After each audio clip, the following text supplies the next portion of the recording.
I am joined with the team from Subterra. If you guys want to introduce yourselves, let us know what you did on the film. Hi, I'm Steve. I was the producer on Subterra, one of the 3 producers. Hi, I'm Kevin. I was one of 3 producers and co-writer. My name is Samin, and I also produced it. I'm Joel, and I directed the film. My name is Dan C. Wright, and I'm an actor on the film. That's interesting. So how did all of you got attached to the film? We met in college, actually at UC Riverside. There you Who's go. sponsoring this? Yeah, you're Love sponsoring the hashtag printer. That's pretty sick. And was it like a student film, or was it just like a bunch of you all met, became friends, and were like, let's do something? We started like the film club at UCR. Yeah, and then so we're UC Riverside boys, and then obviously the actor, he didn't go. We just met him after when we on the needed street, picked him up, when we like, needed oh, some talent. you're gonna be good. You have 70s hair. Let's. You look the part. Bring him. I was just kind of crying on a street corner, and they were like, "That's the guy. Like, he looks so tormented and Genuine when he's crying. Yeah, and that's how it happened.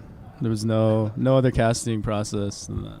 That was the casting process. I was gonna say it's funny you mentioned that because we did like look at his hair and like be like, oh, that's the hair we need. Let's cast this guy. And then I think he said he was thinking about cutting it Like, at no. some point. Yeah. I cut it after the fact. After we filmed, I cut it, and now it's almost back to the same length, almost.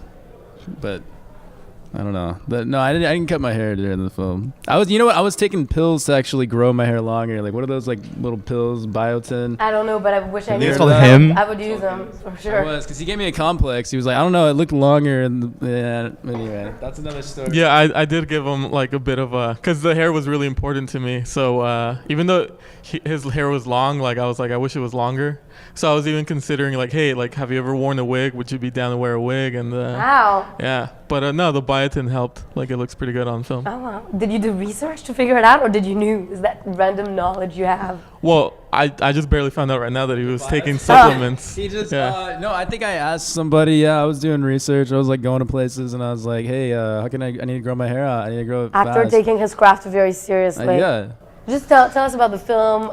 Try to sum it up, just so people who haven't seen it yet can understand. Why don't you summarize the film real quick?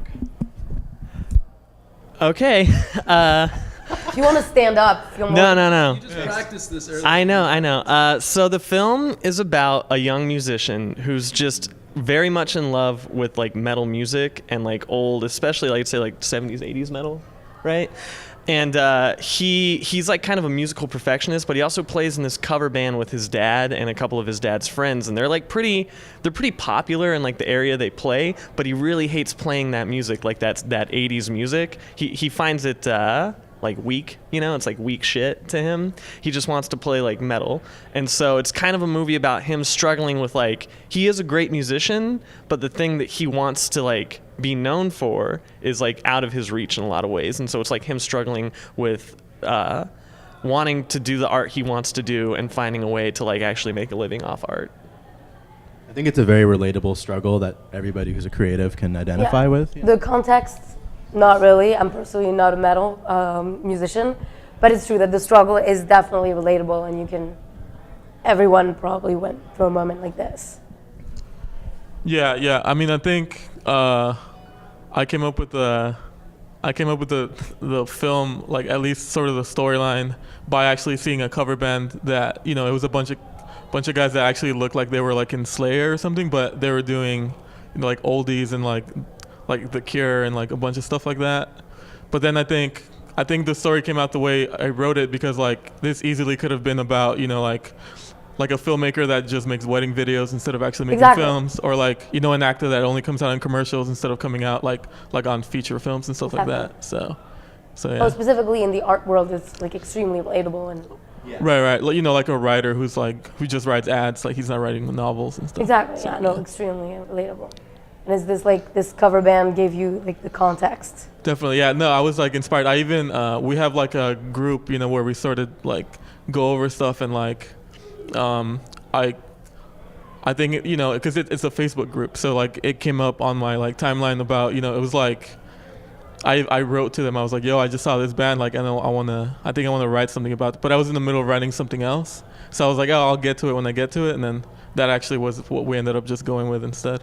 There you go. That's always how it happens. Like usually before a great project, like the idea starts when you're working on something else, Right. and you tend to put it aside for a second. But you're like, it's your passion project. You want to get back to it, and you end up making it. And there you go. It's at Palm Springs. Yeah, no, like Kevin and I were writing something else, and then sort of had the idea, but we were like stuck on the other script, and he was just like, "We'll just write the other one in the meantime," and we ended up liking it way more than the other thing we were writing, so that's what we went with.